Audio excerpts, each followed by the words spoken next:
Hi, this is Ron Gannett here in beautiful Saddlebrook, Arizona.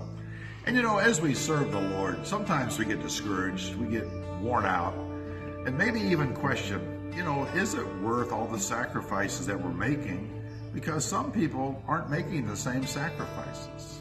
Well, I think we get discouraged because we don't see the results.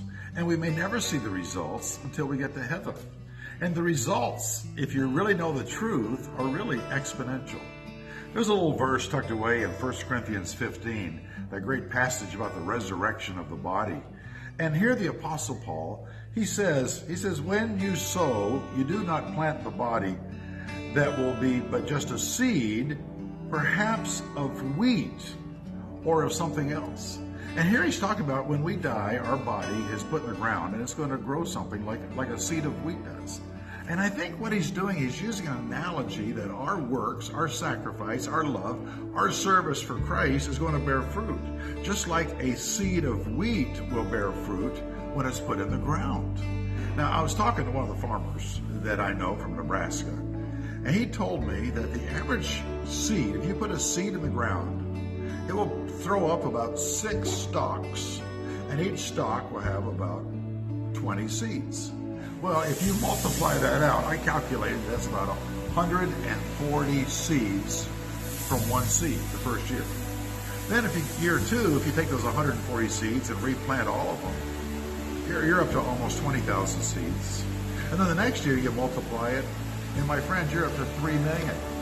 In 3 plantings of seed, that one seed produces 3 million seeds. That's why the Apostle Paul says, I planted, Apollos watered, but God is the one that brings the increase.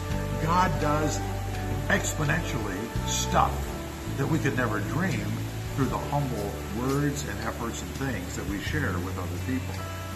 That's why I love the ministry, because in the ministry, you and I get to touch lives, and you never know what God is going to do for that person.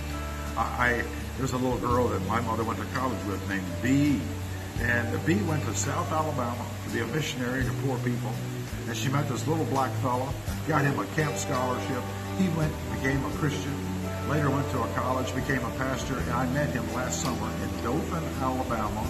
And Dr. Charles Lewis is causing racial harmony and reconciliation in southern Alabama. And God is using that man to influence that whole community, that whole region. All because a humble, single woman who was a missionary in South Alabama sent that boy to me. I think when she gets to heaven, just imagine the fruit she's going to have in her hands because of the way God used her to make simple choices. My friends, every word you speak, every person you influence, every choice you make is like planting a seed of wheat in the ground. And what you plant, what others water, God is going to bring great fruit to His glory, both now